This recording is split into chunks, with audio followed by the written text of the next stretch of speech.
Welcome back to the Divergent AF podcast. I'm your host, Selena Thompson. Today, I thought that I would just take a trip back down memory lane and kind of go over, I think, the symptoms and the traits and the behaviors that were all really red flags for girl ADHD. But, back then, no one really knew what it was. I was labeled as the sensitive, emotional, clingy, fragile girl. And I carried that narrative, probably until 3 years ago. It really sticks with you. And I now can understand what was really going on, but I can see how back then it can look like anxiety or just depression or just weird little quirks. But with all the knowledge that I have now, and from talking to so many other neurodivergent people and having so many neurodivergent friends and talking about some of the little weird quirks that I thought were just me and realizing that it was a thing, and it's been quite bizarre. So let's just get into it. So me as a child, I was just crying all the time. If I look back at any of my school photos and I've got a red face because I've been crying. I don't actually remember back then what was going on, but I think what it was for me was just the turmoil, and it was out of routine and it was overwhelming and it would have been loud, it would have been different. I don't really know, but every photo day, I have got a red face because I've been crying. Obviously, it really upset me. I found, the drop-offs really hard, to be separated from my parents. I just was always crying. I also got really overwhelmed around a lot of people, and I actually still have that feeling in me that I can still remember when it would be a lot of people and a lot of noise, and I just felt so little. I remember the feeling of it. The feeling was feeling little and scared and just overwhelmed. I mean, that has stuck with me. It was like everyone was giants around me and everything was loud around me. That is what has stuck in my head, of just being so terrified from life, pretty much. And I think I was like this from kind of day dot, and to go through schooling and change schools and all that kind of stuff, it never really went away. And I was just always very emotional, and I would get upset really easily, and I would hate myself for it because I was so aware of it, and kind of everyone knew about it, that I would just be like the crier, or I'd be emotional, or the sensitive one, or the fragile one. And so I knew that, and that made me feel worse because I remember feeling like I just couldn't control it. I couldn't control being upset. My face used to go bright red if I had to answer anything in class. Like I just, that feeling of it creeping all the way up your neck and onto your face, it's like you've just been in a sauna. Like, I know that you know what I'm talking about. And when you're aware of it, it just makes it worse. You're like, stop that, stop that. But it's just too late. You've just had some kind of like 3rd-degree burn on your face. And then that just adds to the whole like, tomato face. Like, I actually have a bit of anxiety going over these memories of school. P.S. I fucking hated school. I did. And I feel like a lot of neurodivergent people do. They just fucking hate it. And I have nightmares about school, but I'm all good to go over it now. But yeah, schooling was really tough. Like, I'll own it. Like, schooling was really tough for me. It wasn't just the environment, but it was also trying to assimilate into my peers. And another thing that I always kind of experienced was I always got sore tummies. I always had a sore stomach. And this is really ridiculous, but it's not. You really had to be there. I used to go home with a sore stomach all the time. And, I can understand now where that came from. I was so anxious that, you make yourself sick when you're so anxious about something. And when you're a child and you can't even, I actually didn't know what was going on. I just was always thinking like I'm dumb or I am always behind and I don't understand anything. So I'm going to tell you this story. It's really vivid. It's really stuck with me because I just remember my dad was furious because he had to come home from a big, important meeting at a law firm because he was a lawyer, and it was just like really disrupted his day. And I remember him just saying, "You better not be making this up." And I was making it up. And so it obviously stuck with me because I lied, but I can't believe I still remember this. So it was like year 3, I think it was year 3. And we were playing Duck, Duck, Goose, but it was the first time that I'd ever been taught Duck, Duck, Goose. And looking back, I would actually love to go back as like a fly on the wall or a fly on the field and just like watch my younger self just zoning out and not listening to the rules, because now I understand what was happening.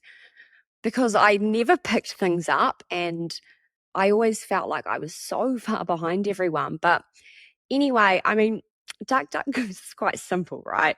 No, it's not. It wasn't at the time.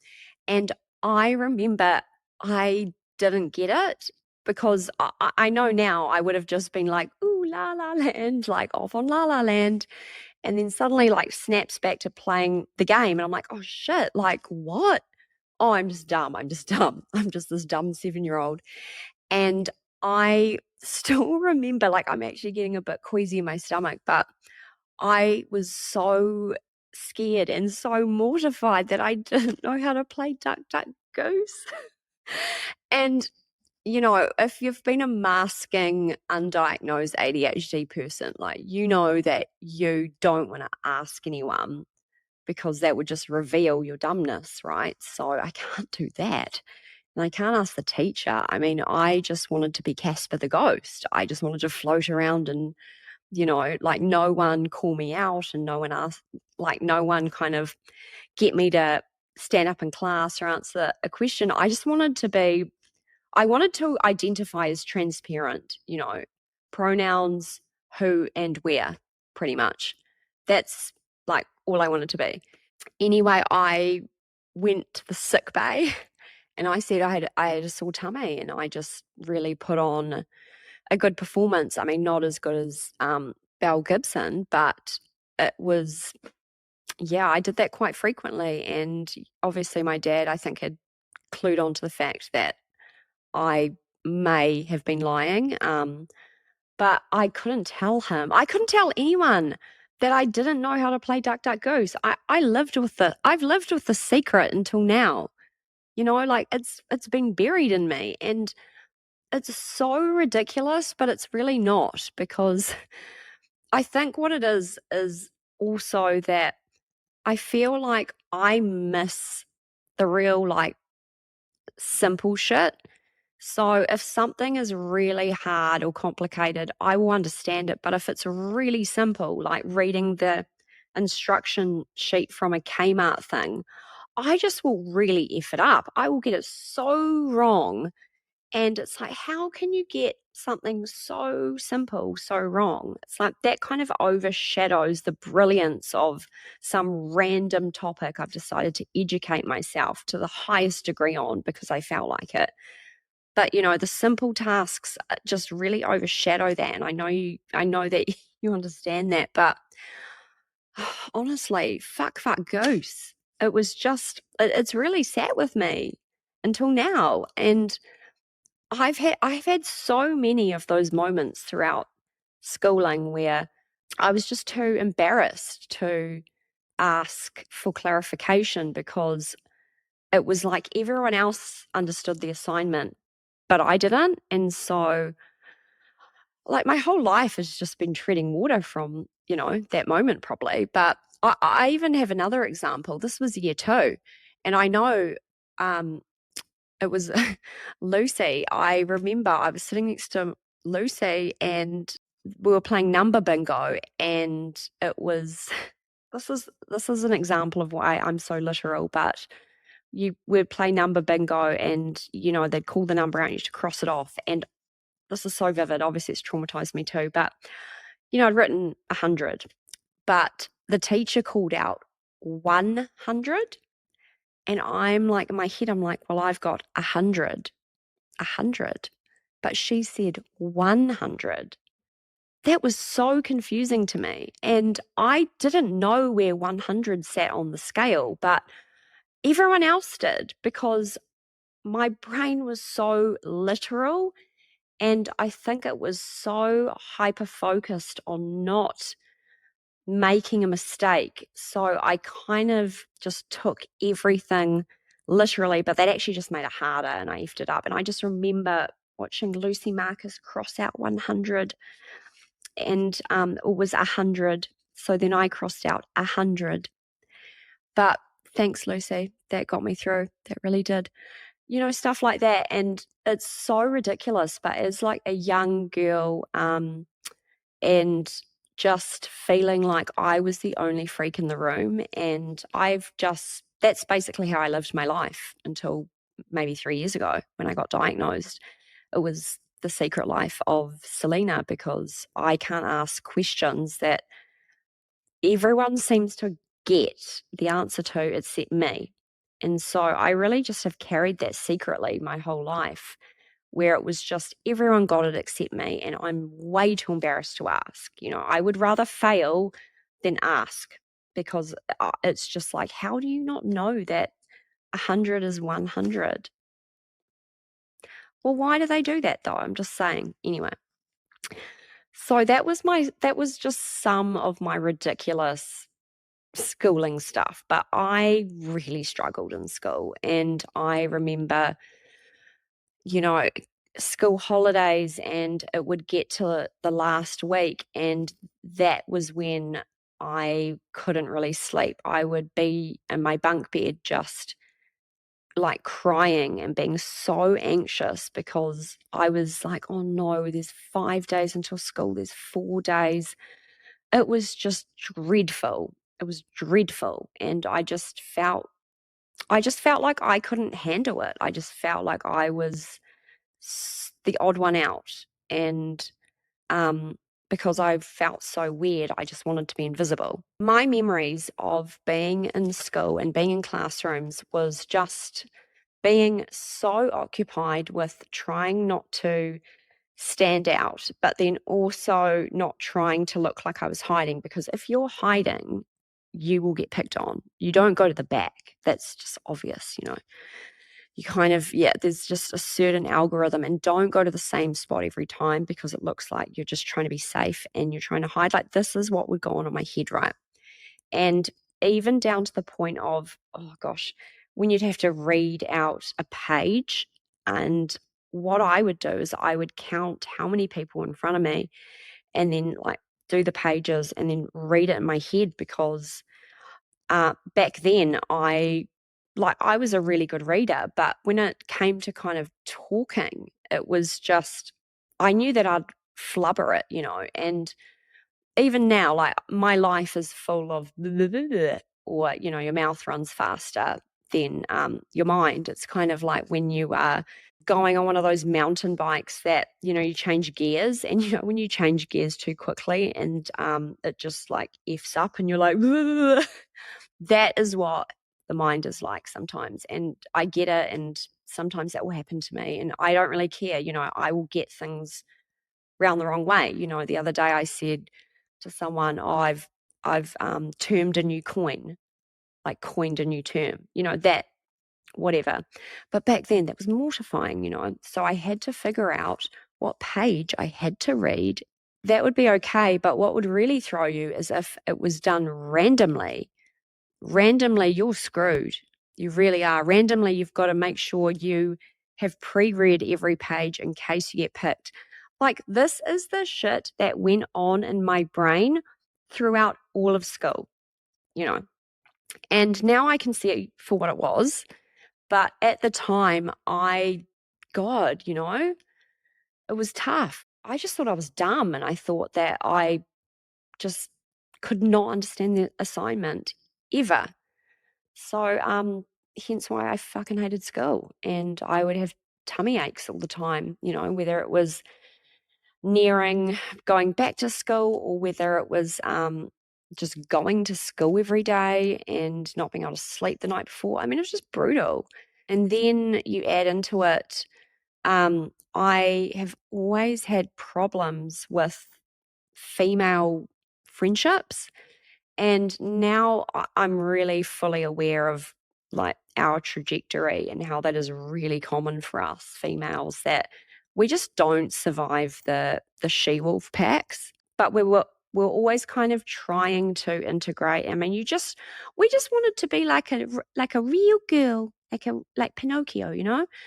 That's what we just wanted to be, like a real little girl. And we just couldn't really get there. And I just had so much kind of girl drama, like mean girl stuff happen to me, you know, throughout school, actually throughout my whole fucking life, if I'm honest, even to this day. And I actually have realized just recently, I think, that the only woman that I actually never have issues with, and vice versa, are fellow neurodivergents. And it's quite sad because they've kind of gone through the same experiences where it's just harder for us. And I think that we're just quite literal, and we really take loyalty to like the death. Like when we say something, like we mean it.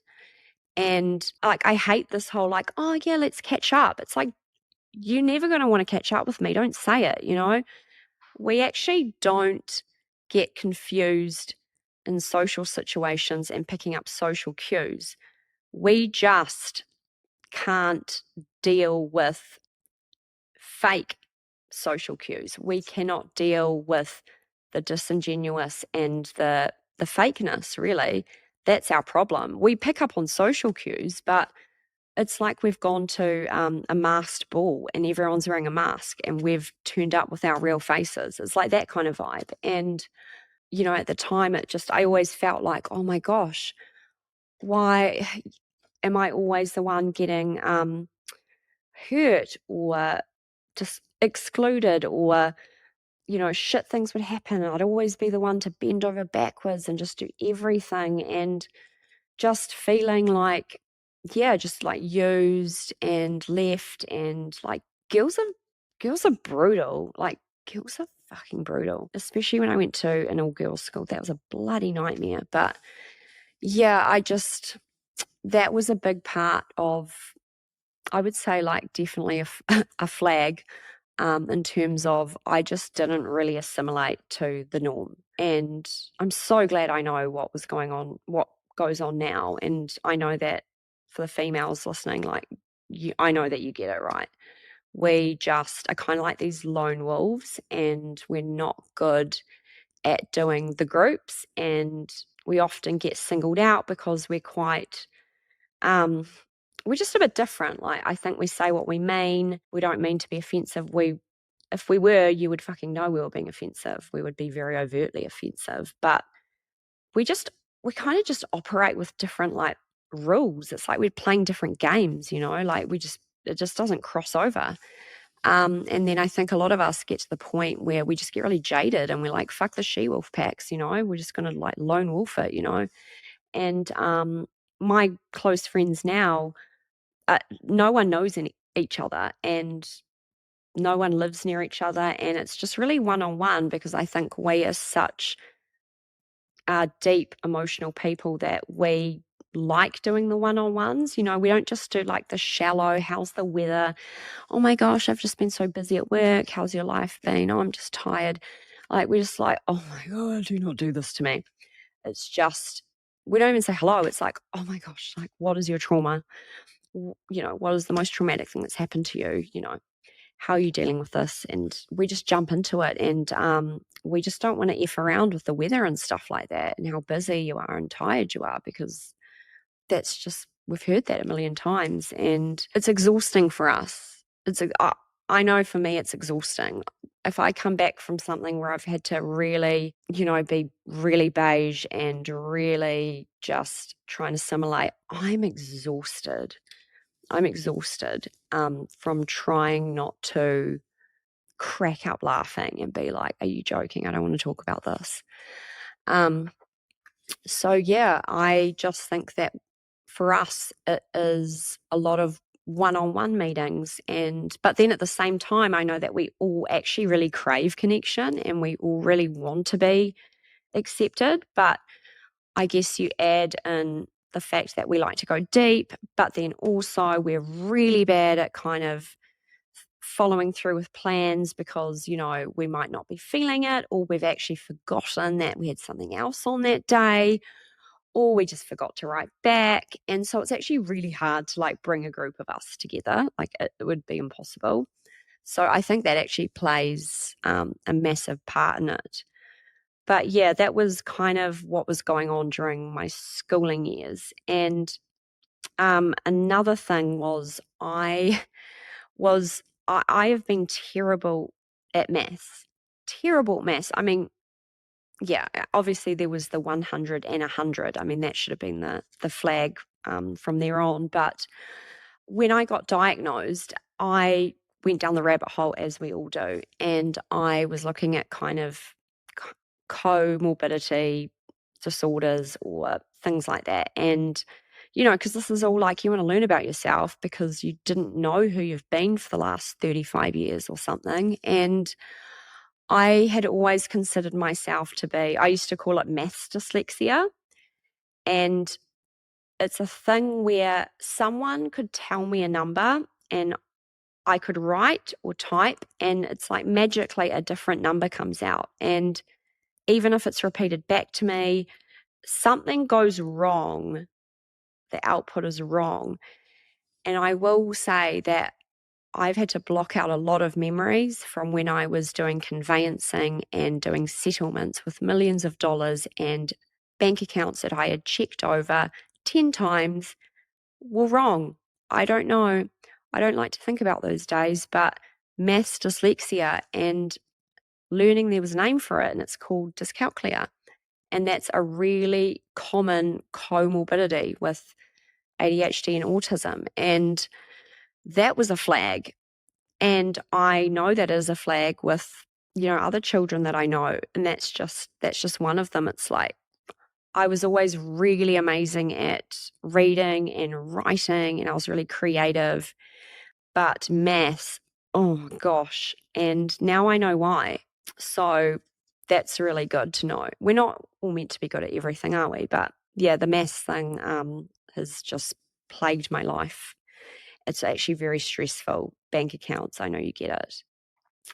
Another thing that I guess would have been a real indicator these days that, you could identify was that I was such a perfectionist, and I was so anxious, and I just wanted to be a good girl, and I was so terrified of being in trouble. And I think that was because it's like, oh God, like you fuck up everything every single day. Like you just want to kind of overcompensate and be the really compliant good girl at school, and being so terrified of getting in trouble. And again, I just wanted to be Casper, like leave me alone. But obviously I was drawn to certain types of personalities that were fun, and they used to get me in trouble. But that was hard because I loved hanging out with girls like that, but then I was also trying to be Casper and be a perfectionist. And I just remember getting in trouble by being, allies and associates. And it wasn't me, but I had to wear it. And that would just like destroy me. But it didn't change my course of action. But I was I just used to get so wounded if I got in trouble. by the school or by the teachers for like, it would just be like the most ridiculous things. And that used to just terrify me. And I just remember there would be so many kids at school and they'd just be like, whatever, I don't care.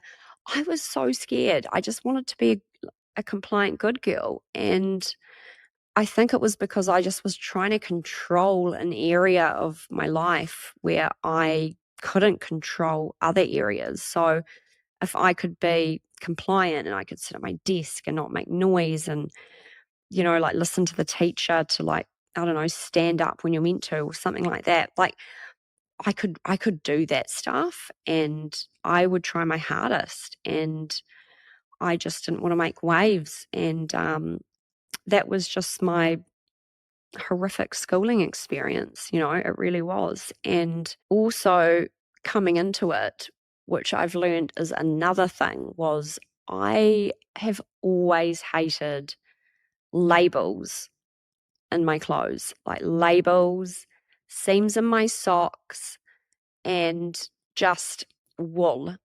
And unfortunately, it's like every school uniform has to have a wool cardigan or wool socks. Like, it's just not. Bleh.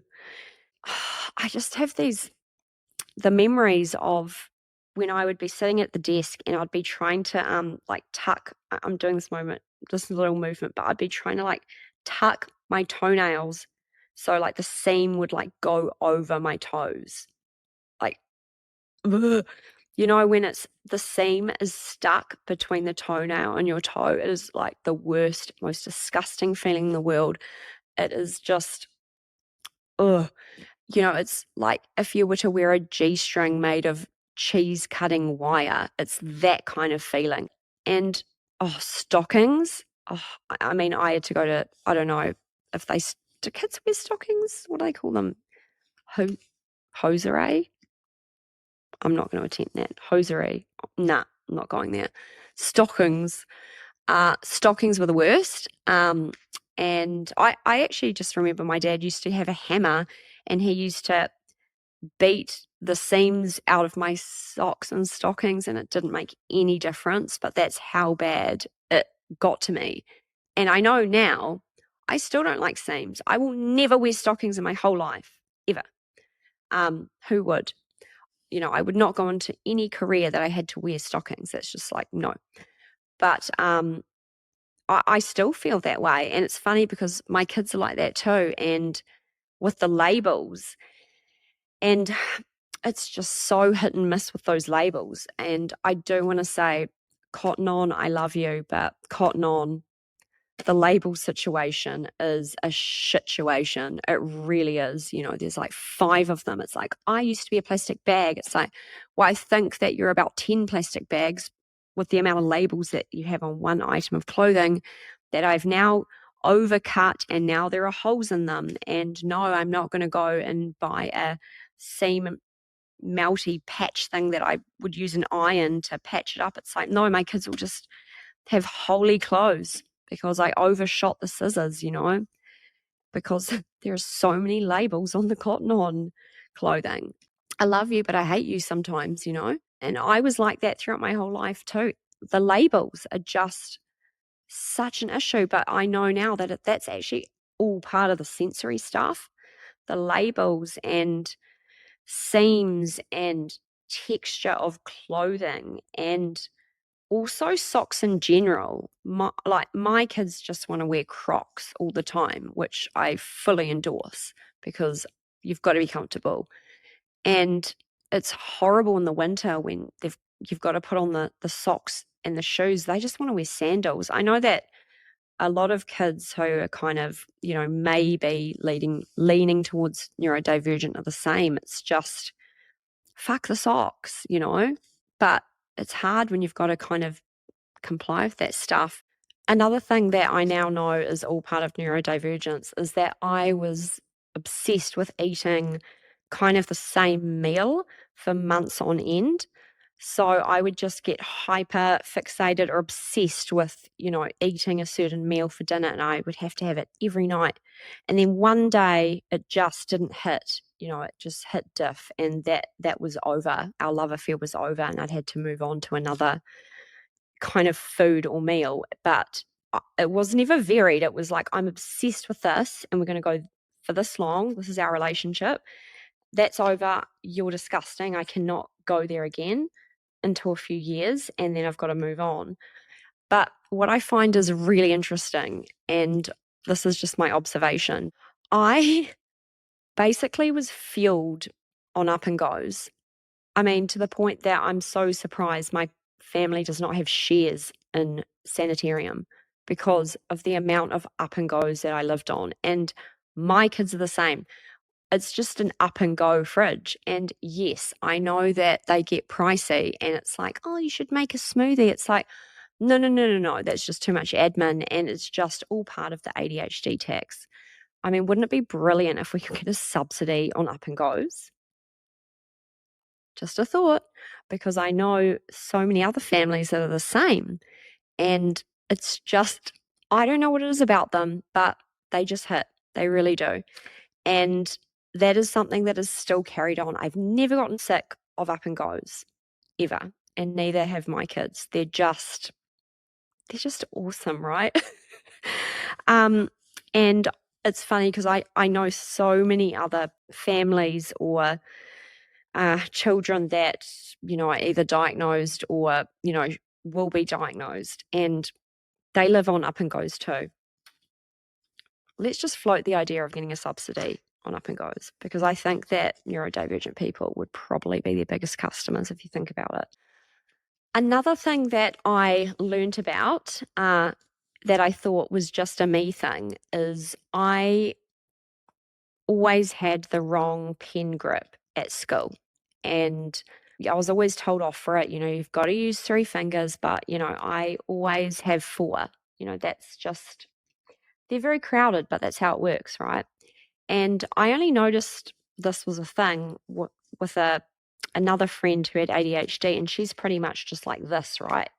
And I'm like, wow, I wonder if we don't grip pens correctly. And it's a thing.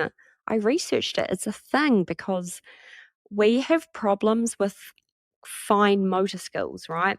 So this is just not solid enough. It's just like, no, we need more support in there. We need more structures in there. And it is a thing. And it's funny because I've noticed with my daughter, who's not diagnosed, but I know that one day she will be. She's a really good masker. She can't not write with a 4-finger pen grip, and I didn't teach her how to write. I was like, I don't want her to know how I write because I always got in trouble for it. And that was another stress when the teacher would kind of come up behind me and walk past. I had to kind of like adjust and make sure I had the 3-finger, but then it would be so messy because I just couldn't control it. And she just finds the 4-finger pen grip the most comfortable way to write as well. And that was no influence on me. So it's actually quite amazing that it's a thing. And I only learnt about that because I just was observing with, other tribe members of like, oh, you do that little weird thing too. Another massive indicator, I think, looking back on my childhood was my inclination to engage in impulsive and risky and not really thought out behaviors, which was all based on my emotions at the time. And the emotions could be anywhere. You never really knew, but I didn't know what was going on. I was just wild. I was wild and unregulated and unstoppable. I managed to negotiate and convince my parents to let me get a tattoo when I was 16. There was no stopping me. And like that's where it all started. I mean, I was 16 at a private school, all girls school, and I went and got a tattoo. And I actually decided when I walked into the tattoo studio, I just was like, oh, I can't decide. I'll decide when I go in there.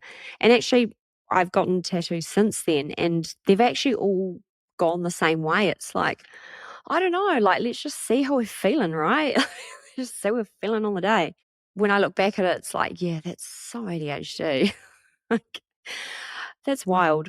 And no F's given. I would just end up in some really ridiculous, unsafe situations where it would be like you would be at a house party that you weren't meant to be having, and you've gotten to your friend's parents. Is it Tia Maria? Is that what it's called? I hope I've said that right. Some like liqueur. It was liqueur, and it didn't take much to get drunk, right? That was before you could, get someone to get you vodka cruisers, the raspberry ones. And it was just wild. I would just meet someone and be like, yeah, I think it's a good idea. Like, I should just get in the back of their car and like just go for a ride, and like they'll just take me somewhere. Like, all these kind of things. It was just like, yeah, this is a really good idea. Like, I'm not really thinking about it. I'm kind of upset. That person's annoyed me. I want to get out of here. I'm just going to go that way. And, you know, I know that you will get it, because we do. We kind of land ourselves in these really kind of unsafe situations because we haven't really thought it out very well. And we're quite wild, or we're bored, or we're upset. There's a lot of things that could go into the pick and mix that day of your decisions. And that is quite frightening. And I'm aware of that. But at least we've got incredible stories, but risky. I had made the impulsive decision that when I finished school, I was going to move to the Gold Coast by myself. Like, well, like, it's hard, and I had a friend that had gone to the same school, and she was moving over with her family. But I was like, yeah, I'm just going to move over by myself, and I remember getting all the questions from my parents of, like, have you considered this? Have you considered this? It's like, don't be so negative. You're being so negative. You just hate me. You don't want me to do anything fun in my life. That would be the kind of pushback I'd have, because I don't want to like get into the nitty gritty of it. I've got a really sparkly, amazing idea that's a fantasy, and I'm going to do it. And don't stop me, because I'm just trying to be happy. And, moving over there, and I was homesick within the first week, but because I'd had this leaving party, I was like, I cannot go back. I can't. I will be miserable, and get my degree and get some work experience and work, and then I will go back and I will accomplish what I want to. But I can't go back with my tail between my legs. Like, that actually, it's funny. Like, I'm actually proud of myself for doing that, but it's just like, I wanted to leave after the first week, and then I ended up being there 9 years. And like, let me tell you, I didn't really want to be there most of the time. But it was just like, no, because everyone will expect me to fail. So I'm going to prove them wrong. And I'm actually quite amazed I got through that. And I do look back, and that was it was just such a different life. And it was such a really incredible character building chapter in my life. So I don't regret it. But just things like that, where I just wouldn't really think things through, and nothing would be slow moving, put it this way. It's like, if you've got a thought, run towards it. Don't let anyone stop you because they're being negative. That is how I operated. There would be no like, have you thought about this? Like, I don't need that in my life. You're holding me back. I'm going to go for it. And then I'm going to come back and I'm going to complain about all the things that you actually potentially saw would go wrong. But you're not allowed to say I told you so, because that's negative. That was my formula for my life. And hey, like, I know it's a lot of our formulas, and we've got some really good stories, and we've got some really good experiences. And I think we've learned some really good lessons. And I know a lot of us are quite wise, and we've survived a lot. Any ADHD person I meet is never boring. Never. They it's you meet them, it's like, oh, like you don't understand. Like I've been through some crazy stuff. And what I've realized is that we all say that. And when you talk, it's just you actually are probably on the same matching level. We are people that just have insane, how did that even happen to you kind of stories. And we're like, I don't know. But we're all like that. We've all survived trauma. We've all survived really unsafe situations or ridiculous situations, or we've been the scapegoat, or something has gone wrong. It's like with the people, it's like if something will go wrong, it will go wrong for you. If you were to trip over, it would be on, like flat, and there would be absolutely nothing you could trip over on. But we would, and we'd break our leg. Like that's kind of, I feel like that's all our vibes, that kind of stuff. Like I don't even know how that happened. No one could do that if they tried. It's like, well, we did it by accident, didn't we? And then you just go from fucking to fucking to fucking, and you've just got this amazing tapestry throughout your whole history of really for the plot type experiences. And I've noticed that that is in all of us. I haven't met one ADHD person that has been demure or hasn't lived or doesn't have some unhinged, heinous story or past. And the cool thing is, none of us judge each other for it, because all of us are like, well, fuck, I don't want to be judged for my crazy past. And that's where it works, I think, because we actually don't judge each other. It's that whole trend. We listen and we don't judge. I found that really confusing. And then I realized it's because we don't judge. And maybe also we don't listen all the time. But if we do, we definitely don't judge, and we probably don't remember. So it was like, oh, cute babes. Like, is this a trend for you? Because this is our default hashtag be a nice person. That's what I've noticed is kind of a big piece of the puzzle of like, yeah, that's a little ADHD girl navigating her way through the world from one wild, impulsive decision to the other.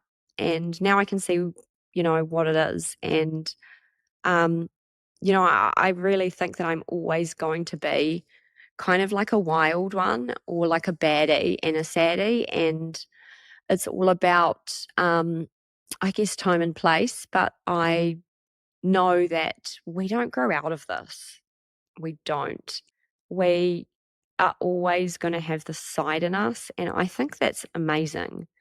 And I think that's what keeps us just fun and, young and adventurous, because we actually don't grow out of it. And I love that. I actually love that about us. We're just like these unregulated children that just find toilet humor so funny forever and ever. And that's definitely kind of a little indicator of like, it's a little young ADHD person. That was kind of another piece to the puzzle, I think, in my history. Another thing that I think is kind of an indicator of neurodivergence is what I might just say to females, because I actually don't know about the male experience, but I don't know any neurodivergent woman that doesn't have IBS, BS, like IBS bullshit.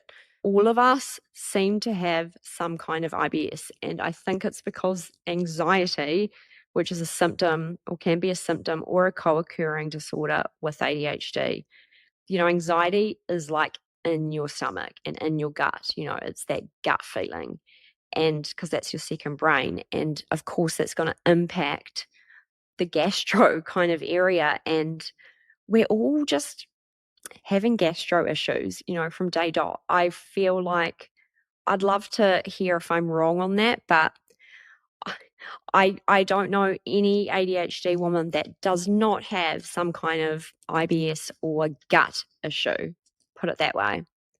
And so I find that really interesting. And my daughter has had gut issues from, when she was born. And it was like, it's just like actually watching my daughter is like watching my childhood unfold, everything down to a T, even down to eating 2-minute noodles without water in them. They have to be raw with the seasoning on them because they have to be crunchy because it's about the texture.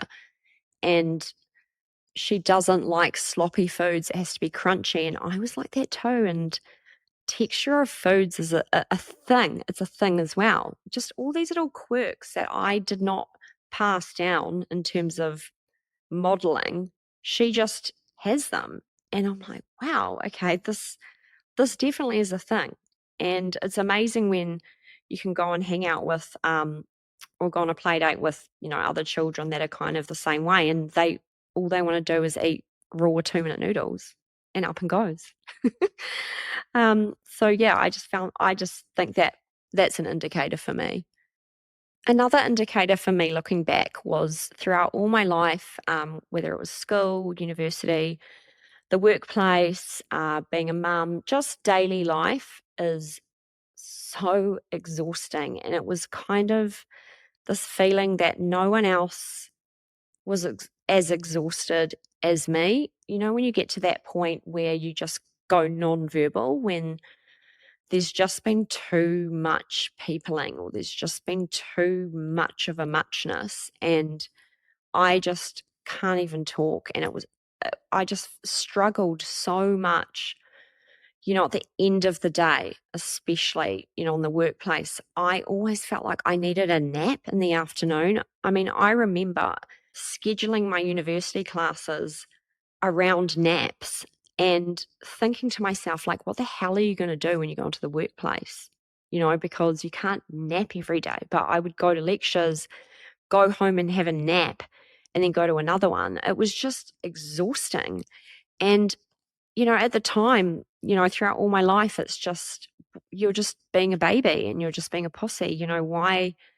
Everyone else can do it. Everyone else can go to, back-to-back lectures, and then they could go to a part-time job, and then they could go out to a dinner, and then they could go home, or they could go to the gym. And like, that is just way too many things for me, like way too many things. And feeling like, what the hell is wrong with me? Why can't I handle a normal schedule?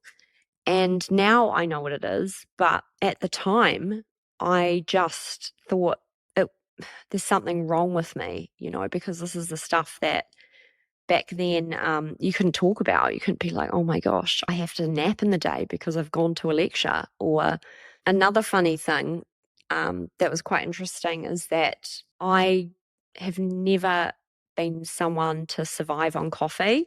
I mean, coffee has never had any life-changing effect on me at all. And I know everyone's different, but for me, coffee can make me go to sleep. And it doesn't matter how many coffees I would have, I actually can be sleepy from coffee.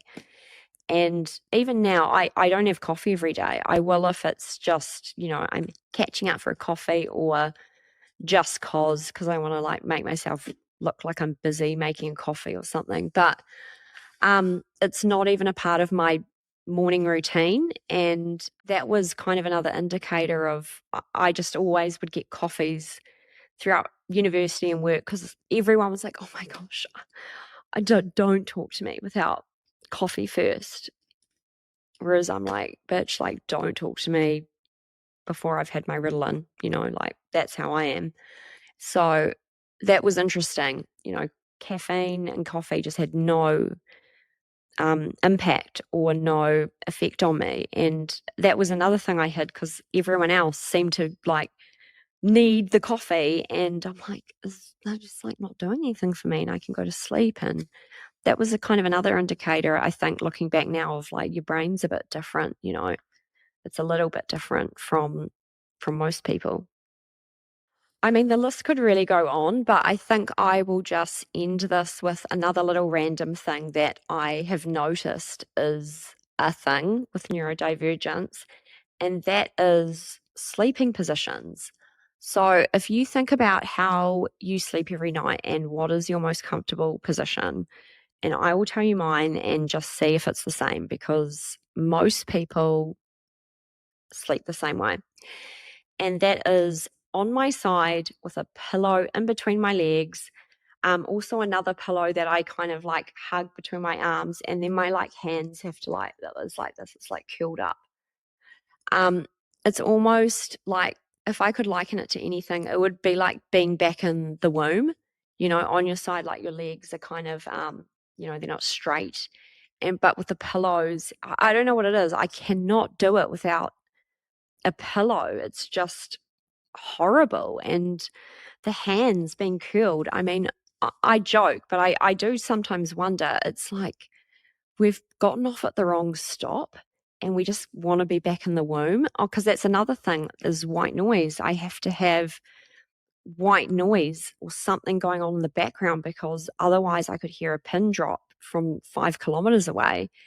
And that, in combination with the sleeping position, it's really makes me wonder, like, did we get off on the wrong planet? Do we just want to be back in the womb? It's like we actually got off on the wrong stop, because I know that a lot of us actually sleep like this, and they call this like the T-Rex hands. And I even know some people that aren't able to do that anymore because they were getting, what is that kind of, I'm going to fuck it up now. Is it carpal tunnel or something, that it's like you shouldn't be bending your wrists, and that's quite inconvenient now. But why do a lot of us sleep like that? I just find that very interesting. And yeah, just think about, what's your sleeping position? Because more often than not, when I've met people and that topic has come up, it's like, I know how you sleep in your bed, and then it's cool.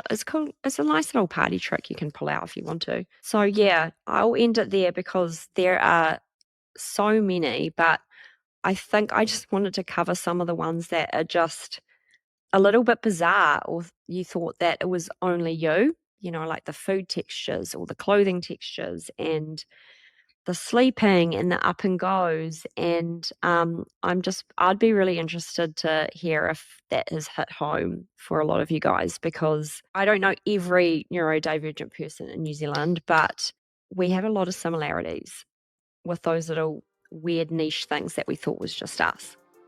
So thank you for tuning in, just on my little trip down memory lane of little behaviors and traits that now I can identify as all being part of neurodivergence. And I think it's quite fascinating, and I hope that you might have learned something or had a little bit of a, oh my gosh, it's not just me moment, because it's really cool when you have those moments, because we've had these little hidden secrets.